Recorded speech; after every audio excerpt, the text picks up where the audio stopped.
ایک عورت غربت کی چکی میں پیسی جا رہی تھی، بہت غریب تھی، بہت افلاس کی شکار تھی، بچے بھی تھے اس کے، اور بچے بھوک سے بلک رہے تھے۔ ماں تھی، ماں کی ممتا نے اس کو جوش دلایا اور دل میں خیال پیدا ہوا کہ جا کر کے میں کسی سیٹ کے دروازے پر بیٹھ جاؤں اور کچھ روٹی اور کچھ کھانا لا کر کے اپنے بچوں کے پیٹ کی آگ کو بجھاؤں۔ دکھنے میں اچھی لگ رہی تھی۔ وہ گئی ایک سیٹ کے پاس اور اس سے تقاضا کیا، میرے بچے بھوکے ہیں، کچھ دے دو۔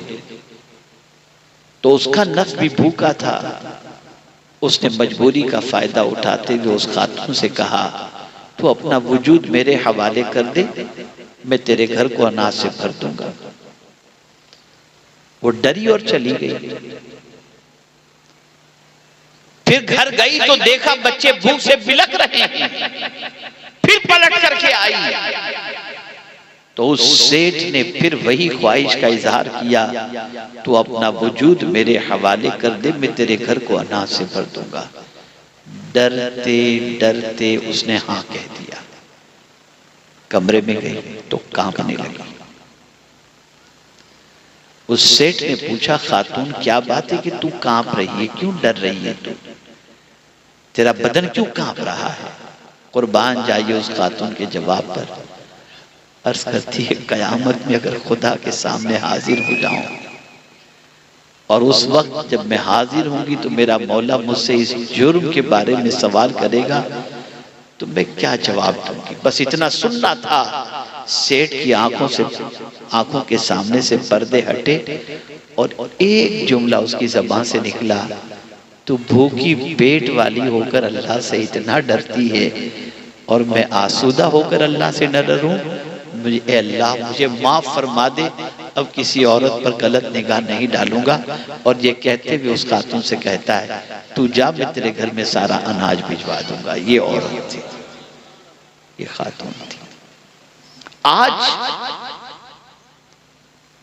بہت ساری خواتین ایسی ہیں جو شوہر چلے گئے کہیں بڑے شہر میں کمانے کے لیے اور وہ گاؤں میں رہتی ہیں، پتہ نہیں کیا ہوتا ہے، اللہ ماشاءاللہ میں سب کی بات نہیں کرتا۔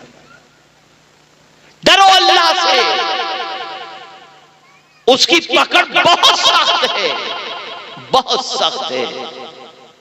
اس کی پکڑ سے ڈرو، اس کی گرفت سے ڈرو۔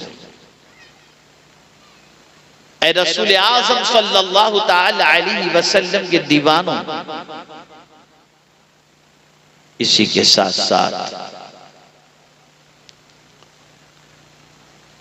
چوتھی وجہ جو گناہ کرنے کی ہوتی ہے وہ یہ ہوتی ہے کہ میرا کوئی کیا بگاڑ لے گا۔ آدمی سوچتا ہے میرا کوئی کیا بگاڑ لے گا، من میرا، جیون میرا، زندگی میری، وجود میرا، میں جو چاہوں کروں، کمائی میری ہے، مال میرا ہے، جسم میرا ہے، میرا کوئی کیا بگاڑ لے گا۔ اس تصور کے ساتھ وہ گناہ کرتا ہے۔ تو اب سن لو، اللہ عز و جل اس بندے کو پھر اچانک پکڑتا ہے۔ بغتہ کا لفظ قرآن شریف میں آیا، وَأَنْتُمْ لَا تَشْعُرُونَ، اور تمہیں خبر بھی نہیں ہوگی۔ اس بندے کو کچھ بھی معلوم نہیں ہوتا، وہ خرمستی کے اندر گم ہے، وہ عیش و عشرت میں ڈوبا ہوا ہے، گناہوں میں زندگی گزار رہا ہے اور سمجھتا ہے میرا کوئی کیا بگاڑ لے گا۔ اور اسی میں اچانک اللہ کی طرف سے پکڑ ہوتی ہے اور اس کے سارے ارمان زمین میں دفن ہو جاتے ہیں۔ اور قرآن کہتا ہے کہ اللہ جیسی پکڑ کس کی ہو سکتی ہے؟ لا اعذبہ احدا،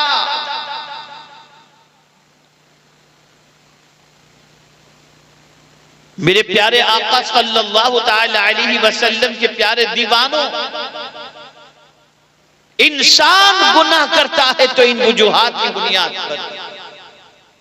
اور آخری وجہ ایک اور میں بتا دوں، انسان بھول جاتا ہے کہ اسے اس دنیا سے جانا ہے.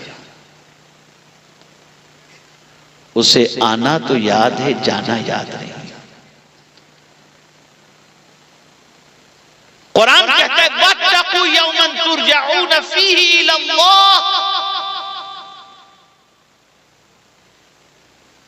اس دن سے ڈرو جب تم اللہ کی طرف تم پلٹ کر کے جاؤ گے. اس دن سے ڈرو. اب میں پوچھنا چاہتا ہوں، ہے کوئی جو آپ کے ساتھ قبر میں آپ کے سوال کے جواب دینے کے لیے پہنچے؟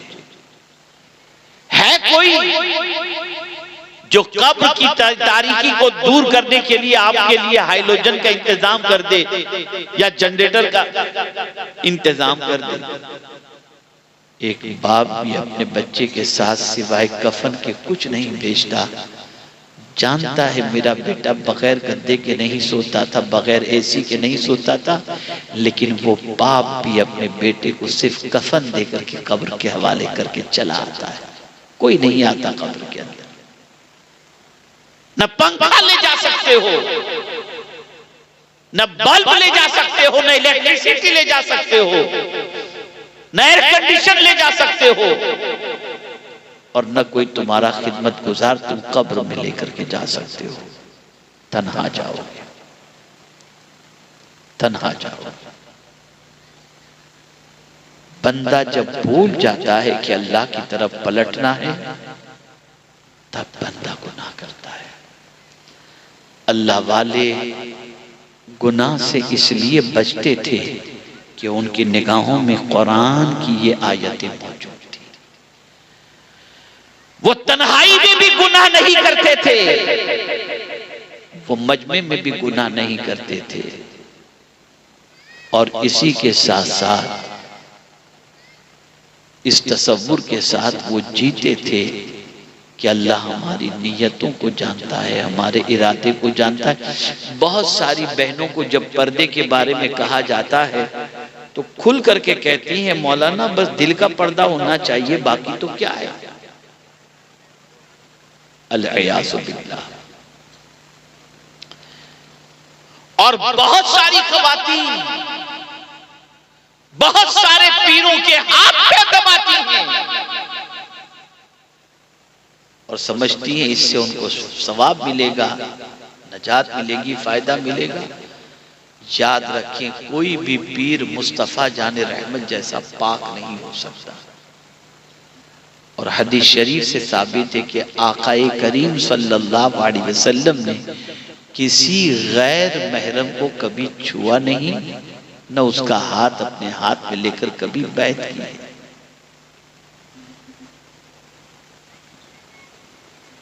اچھی طریقے سے یاد رکھو، گناہ میں لذت تو ہے، عزت نہیں. گناہ کانٹا بن کر کے چبھتا ہے. اب نتیجے کی طرف آتا ہوں. چونکہ آج میری طبیعت کچھ اس قسم کی تھی، کچھ دنوں سے ایسی طبیعت تھی کہ میرے لیے نکلنا مشکل تھا. ڈاکٹر نے کئی دنوں سے مجھ سے کہا ہے کہ آپ ECG نکال لو، ECG نکال لو، بہت ضروری ہے. میرے پاس اتنا ٹائم نہیں مل پاتا مجھے کہ میں یہ کرا سکوں. تو آج میں نے بہت کوشش کی کہ آج آپ کے یہاں سید امین القادری صاحب آ جائیں اور میں جو ہے وہ چھٹی لے سکوں، لیکن ہمارے سید صاحب کا اصرار اتنا تھا. اور میں کوشش تو ہمیشہ یہی کرتا ہوں کہ وعدہ کروں تو پہنچ جاؤں، لیکن طبیعت کی کچھ ایسی پوزیشن تھی. لیکن میرے قریب کا کرم میں آ گیا الحمدللہ. تو میں زیادہ وقت نہیں لوں گا. اتنی ہی باتیں آپ نے جو میں نے کہی ہیں ذہن میں رکھیں، تو یہ باتیں آپ کے لیے بڑی مفید ہوں گی اور آپ کی زندگی گناہوں سے. اب آپ کو میں بتا دوں سمیٹتے ہوئے، جب کبھی اللہ نہ کرے شیطان یا نفس کہے چلو یوٹیوب پہ کچھ دیکھ لیں، اب کیا دیکھ لیں؟ اچھی چیز کو دیکھنے کے لیے تو کوئی منع نہیں، لیکن گندی چیز دیکھنے کے لیے، حرام چیز دیکھنے کے لیے نفس کہے تو صرف اتنا سوچ لینا، ہاں دیکھ تو کوئی نہیں رہا ہے، اللہ دیکھ رہا ہے. میں سمجھتا ہوں کہ آپ کے ہاتھ اور نگاہ دونوں فوراً اس گناہ سے بچ جائیں گے انشاءاللہ، فوراً بچ جائیں گے۔ موبائل سے فوراً اس کو ہٹا دو، آنکھوں کی حفاظت کر لو گی، اور جب آنکھ حرام چیز کو دیکھنے سے بچ گئی تو اللہ عبادت کی لذت سے مالا مال کر دیا کرتا ہے۔ پھر عبادت کی لذت ملے گی، پھر عبادت کی لذت ملے گی۔ جہاں آج کے دور میں عبادت بے پناہ ضروری ہے، وہیں پر گناہ سے بچنا بہت ضروری ہے۔ آج الحمدللہ چاند رات ہے، ماہ رجب المرجب کا چاند آج ہو چکا، بہت مقدس مہینہ ہے۔ یہ ان حرمت والے مہینوں میں سے ہے جن 4 مہینوں کو قرآن نے حرمت والا مہینے فرمایا۔ ان عدت الشہور عند اللہ 12 شہرا فی کتاب اللہ یوم خلق السماوات والارض منها 4 حرم۔ یہ حرمت والے مہینوں میں سے ہے،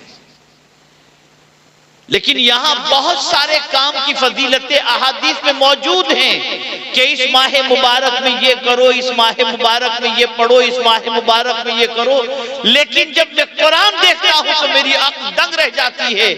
اے اللہ تو یہ بتا کہ حرمت والے مہینے میں کیا کریں؟ تو قرآن کہتا ہے فَلَا تَظْلِمُوا فِيهِنَّ أَنفُسَكُمْ، ان حرمت والے مہینوں میں اپنی جان پر ظلم نہ کرو، یعنی گناہ مت کرو، گناہ مت کرو۔ ہم لوگ ہی تھے، ہمارے آباء و اجداد، ہمارے اسلاف تھے جن کے قریب غیر مسلم رہنے پر فخر محسوس کرتا تھا اور یقین کے ساتھ کہتا تھا کہ ان کے پڑوس میں ہم رہیں گے تو ہماری بچیوں کی آبرو محفوظ رہے گی، اس لیے کہ یہ نبی کا غلام ہے۔ لیکن آج ہے یہ پوزیشن،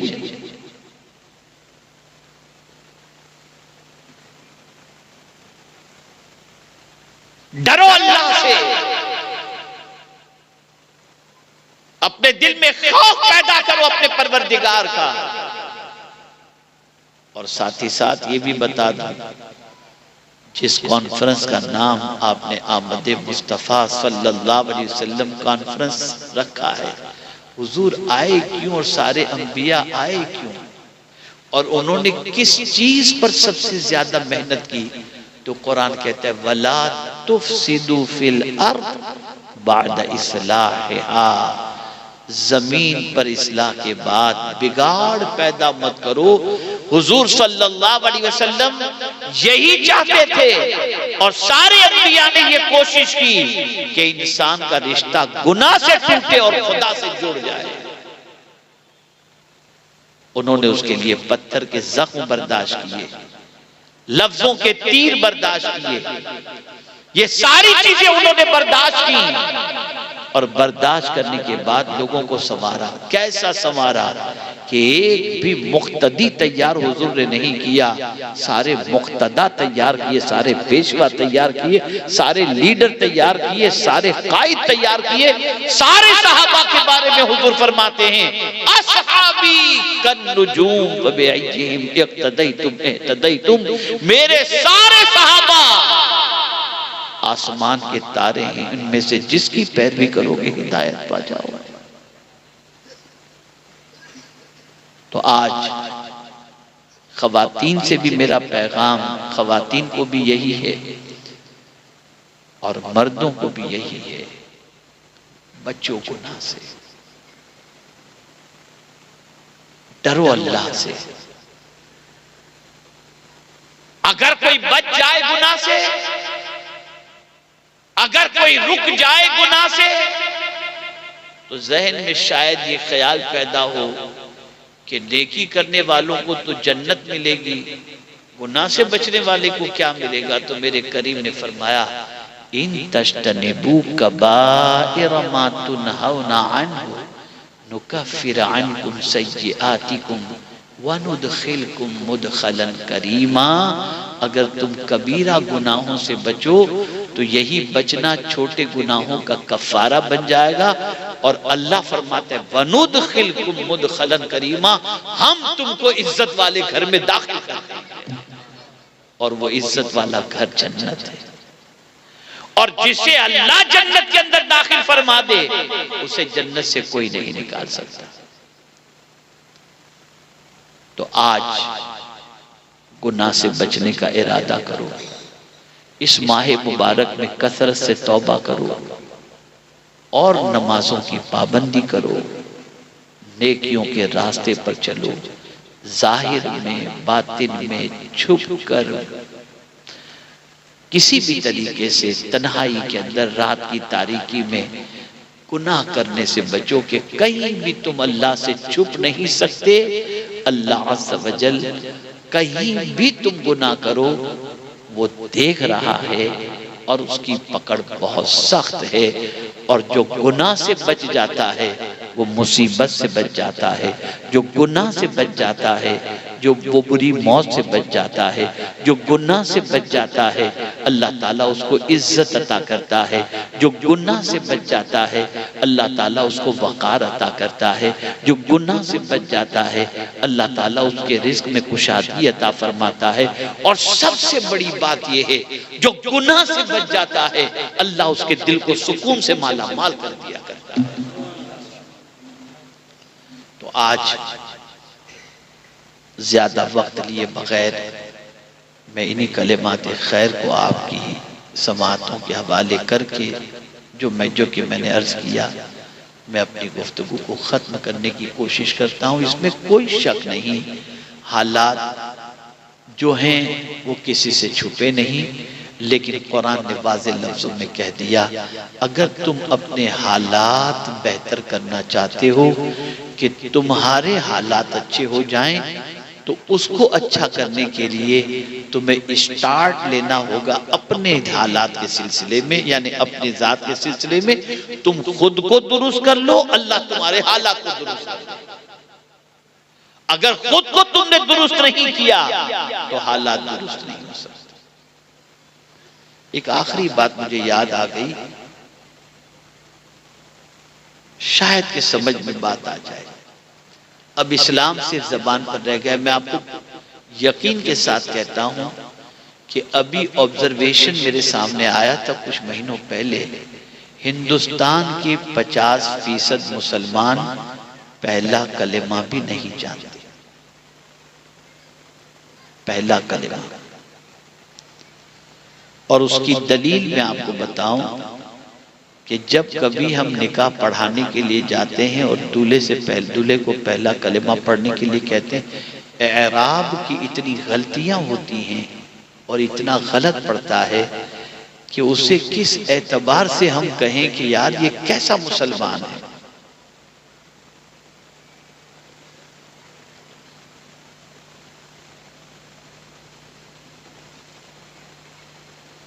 کیسا مسلمان ہے.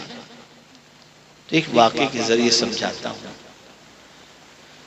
اور بہت سارے مسلمان ایسے ہیں جو اچھا پڑھتے ہیں اچھا جانتے ہیں لیکن وہ بھی دل کے اندر نہیں اترتا. حضور نے آخری زمانے کے بارے میں فرمایا آخری زمانے میں لوگ قرآن تو پڑھتے ہوں گے لیکن قرآن ان کے حلق کے نیچے نہیں اترے گا. اس کی مثال میں آپ کو بتاؤں. ایک طوطا تھا. طوطا سمجھتے ہیں؟ پیروٹ. طوطا تھا. اس کے مالک نے اس کو اللہ اللہ کہنا سکھایا. اب جب بھی اس کا مالک اس کے پاس جاتا مالک کو دیکھتا تو وہ اللہ اللہ کہتا. کوئی مہمان کو دیکھتا اللہ اللہ کہتا. کئی سالوں تک وہ اس طریقے سے کہتا رہا اور لوگ اس کی آواز سن کر کے خوش ہوتے رہے اور کہتے رہے کہ یہ پوپٹ کتنا اچھا ہے، یہ پیرٹ کتنا اچھا ہے جو طوطا جو ہے وہ اللہ اللہ کہتا ہے. لوگ خاص سننے جاتے تھے اس کی زبان سے اللہ. ایک دن پنجرا کھلا رہ گیا. بلی آئی اور بلی نے دیکھا کہ پنجرا کھلا ہے اور طوطا موجود ہے. فوراً بلی نے اس پر حملہ کیا. اب حملہ جب کیا تو اس نے ٹی ٹی ٹی جو بھی اس کی آواز جو ہوتی ہے اوریجنل اللہ کی بجائے وہ اس انداز سے کہنا شروع کر دی. تو مالک نے سر پکڑ لیا، مالک نے دیکھا تو سر پکڑ لیا اور غمگین ہو گیا، افسردہ ہو گیا۔ اسی افسردگی کے عالم کے اندر ایک بزرگ سے ملاقات ہوئی۔ بزرگ نے پوچھا کیا بات ہے؟ کہ حضور کیا بتاؤں، پوری زندگی میں نے میرے طوطے کو اللہ اللہ سکھایا، اور جب اس کے اوپر بلی نے حملہ کیا تو مرنے سے پہلے اس نے اپنی اصلی آواز بولنا شروع کر دیا، ٹی ٹی ٹی ٹی کرنا شروع کر دیا اس نے۔ تو کہا سنو، معاملہ دراصل یہ تھا کہ اس کی زبان پر تو اللہ تھا، دل میں اللہ نہیں اترا تھا۔ اور دل کی کیفیت جو ہوتی ہے نا، وہی مصیبت کے وقت اس کی ہو جاتی ہے۔ اس لیے آدمی کو پہچاننا ہو تو غصے کے وقت پہچانو، اس کے اخلاق تب آپ کو سمجھ میں آئیں گے کہ یہ کیسا ہے۔ ہم لوگوں کا حال بھی اللہ معاف فرمائے، بس جیسے تیسے بس وہ فارملٹی کے ساتھ نماز پڑھے، سب بس یہاں جھانک کر کے دیکھیں کہ کیا ہے۔ سرکار حضور مفتی اعظم ہند علیہ الرحمت والرضوان جب لیٹتے تھے چارپائی پر، تب بھی اگر ان کے قریب کوئی بیٹھا ہوتا تو ان کے قلب سے ذکر الہی کی آواز آیا کرتی تھی۔ ذکر الہی کی آواز۔ اللہ اور اسلام یہ ہمارے دل میں نہیں اترا ہے۔ ہم صرف گوشت مچھلی کھانے کے لیے مسلمان ہیں، عیش موج کرنا چاہتے ہیں، اس کے علاوہ نتھنگ۔ تو آج میں آپ سے یہی کہوں گا، اللہ سے ڈرو، گناہ سے بچو، رسول رحمت صلی اللہ علیہ وسلم سے سچی محبت کرو۔ اور اب چونکہ یہاں پر علماء تشریف فرما ہیں، میں ان کی خدمت میں مؤدبانہ گزارش کروں گا کہ اب بشارت سنانے کا وقت نہیں، اب ڈرانے کا وقت ہے۔ توحید اور آخرت اور رسالت، جو کیفیت مکی دور کے اندر انسانوں کی تھی اور ان کو حضور صلی اللہ علیہ وسلم جس طرح سے پکا مسلمان بنائے، توحید، رسالت، آخرت، بعث بعد الموت، ساری عبادتوں کا حکم سوائے نماز کے ہجرت کے بعد ہوا۔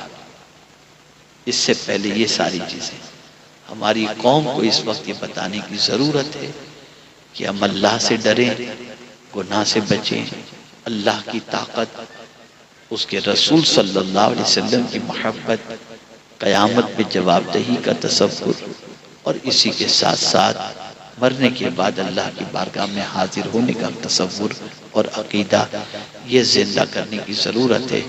اللہ رب العزت جل جلالہ اس محفل کو اپنی بارگاہ میں قبول فرمائے، اور ہم سب کو نماز پنجگانہ پابندی سے پڑھنے کے ساتھ ساتھ دین کو صحیح معنوں میں سمجھنے کی توفیق عطا فرمائے۔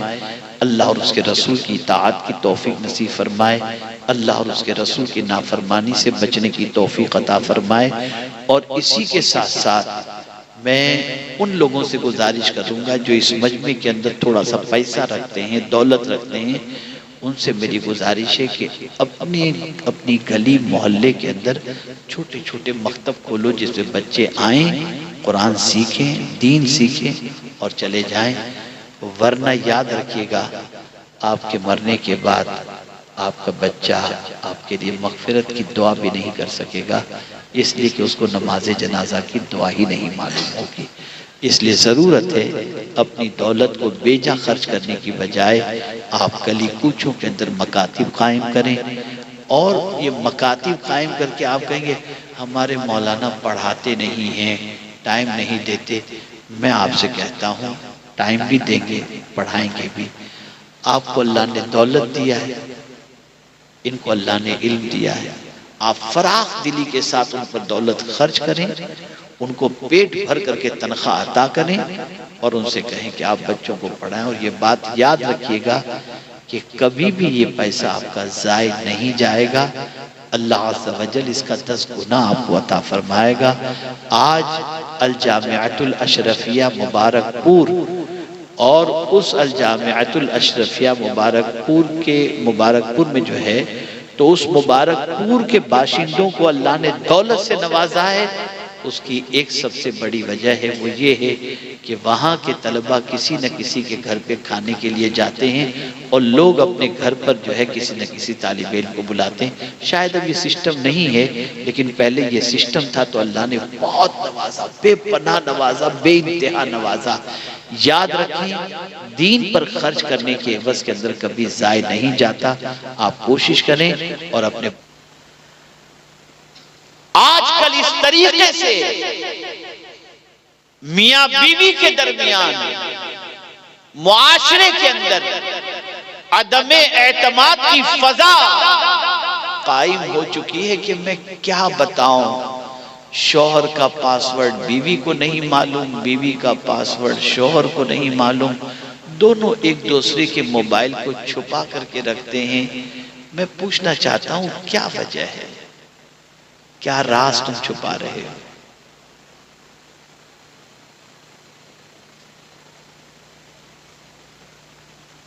ایک دوسرے سے تو راز چھپا سکتے ہو، اللہ سے نہیں چھپا سکتے۔ اللہ سب جانتا ہے، وہ دلوں کے بھید کو بھی جانتا ہے اور آنکھوں کی خیانت کو بھی جانتا ہے۔ تو انسان گناہ جو کرتا ہے اس کی ایک وجہ یہ بھی ہوتی ہے کہ اس کے دماغ میں یہ بات ہوتی ہے کہ میں جو کچھ کر رہا ہوں کسی کو خبر نہیں، اس وجہ سے۔ اور کبھی کبھی تو ایسا ہوتا ہے طویل عرصے تک سب چکر چلتے ہوتے ہیں اور بعد میں یہ راز افشا ہوتا ہے کہ بھئی فلاں کا معاملہ فلاں کے ساتھ اور فلاں کا معاملہ فلاں کے ساتھ، نتیجتاً گھر بھی برباد ہوتے ہیں۔ اور آج کل تو اللہ رحم و کرم فرمائے، شادی شدہ مرد اور شادی شدہ عورتیں الا ماشاءاللہ، اللہ خیر فرمائے، کیا کر رہے ہیں اور کیا معاشرے میں ہو رہا ہے مجھے نہیں معلوم۔ بہت ساری عورتیں نانی بن جاتی ہیں اور اس کے بعد بھی کوئی اور، بہت سارے شوہر دادا بن جاتے ہیں پھر بھی ان کا چکر کہیں اور سمجھتے ہیں کسی کو خبر نہیں۔ خبر اللہ کو ہے، اور اس کی پکڑ جب ہوگی تو دنیا کی کوئی طاقت چھڑا نہیں سکتی۔ تو انسان گناہ کرتا ہے، اس کی دوسری وجہ جو ہوتی ہے وہ یہ ہوتی ہے انسان یہ سوچتا ہے کہ میرے گناہ کی کسی کو خبر نہیں، میں اپنی مرضی سے جو چاہوں کروں۔ تیسری وجہ گناہ کرنے کی جو ہوتی ہے وہ یہ ہے کہ وہ سوچتا ہے میرے ساتھ کوئی نہیں۔ اس لیے آپ دیکھیں کہ دوست ساتھ میں ہوں، بھائی ساتھ میں ہو، کوئی عالم ساتھ میں ہو، کوئی بزرگ ساتھ میں ہو، تو آدمی گناہ سے بچتا ہے، گناہ کرنے کے لیے اکیلا پن ڈھونڈتا ہے۔ لیکن اگر قرآن مقدس کی آیے کریمہ اس کے پیش نظر ہوتی تو کبھی وہ خود کو تنہا نہ سمجھتا، بلکہ اس کے دل و دماغ کے اندر یہ بات محفوظ ہوتی، میں جہاں کہیں بھی ہوں اللہ میرے ساتھ ہے، وَهُوَ مَعَكُمْ أَيْنَمَا كُنْتُمْ، وہ تمہارے ساتھ ہے تم جہاں کہیں بھی ہو۔ اے رسول اعظم صلی اللہ تعالی علیہ وسلم کے پیارے دیوانوں، جب رب قدیر جل جلالہ کی معیت اس اعتبار سے کہ رحمت کے ساتھ، کرم کے ساتھ، قہر کے ساتھ، ستاری کے ساتھ، ہر جگہ تمہارے ساتھ ہے، تو پھر تم کہاں گناہ کرو گے جا کر؟ جب وہ تمہارے ساتھ ہے تو گناہ کیسے کرو گے؟ اللہ اکبر۔ اس لیے آپ کو معلوم ہے